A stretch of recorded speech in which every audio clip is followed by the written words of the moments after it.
Սիրելի երեխաներ, ես ուզում եմ շատ կարճ ձեզ ծանոթացնեմ օրինակ երկու պատգամավորի հետ, որոնք այսօր ազգային ժողովի նիստերի դահլիճում են։ Օրինակ, մեկը Հակոբ Արշակյանն է, որը բացառիկ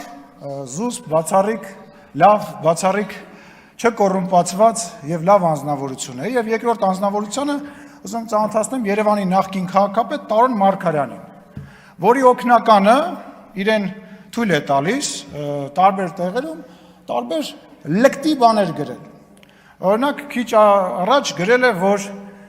տոնածառը զարդարում են թանկ խանութից եւ մեկնաբանել է լափել միջև վերջ ալեն։ Հիմա ես ինչ եմ առաջարկում։ Ես առաջարկում եմ Տարոն Մարգարյանը իր օգնականին վերցնի ու գնա իրան ստուն, որպեսզի իր օգնականը տենա լափելը որն է ալնում։ Տանի դատարան, որտեղ 2 միլիարդ դրամի պետությունը միայն փողապահանջում, կարա տանի Սերժ Սարգսյանեն ստուն, կամ Սերժ Սարգսյանի փեսուտուն, կամ այն մյուս փեսուտուն, կամ աղբոր տուն, որ այդ օգնականը իմանա լափելը որն է։ Ուրեմն ուշադիր բոլորին է վերաբերվում, այս բացակայող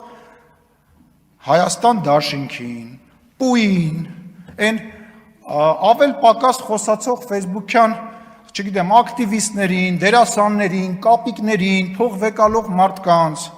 այո, մենք ընդունել ենք էթիկայի կանոնագիրք, բայց հանկարծ չսխալվեք, բոլորդ ձեր պատասխանը օրենքի սահմանում ստանալու եք, հանկարծ չսխալվեք, մեր դաստիարակությունը, մեր պատասխանատվության զգացումը հանկարծ չխառնեք, ես բոլորի անունից ինձ թույլ եմ տալիս իմ գործընկերների անունից ասեմ, կրկնում եմ, նախընտրական պրոցես է սկսվում, հանկարծ չսխալվեք։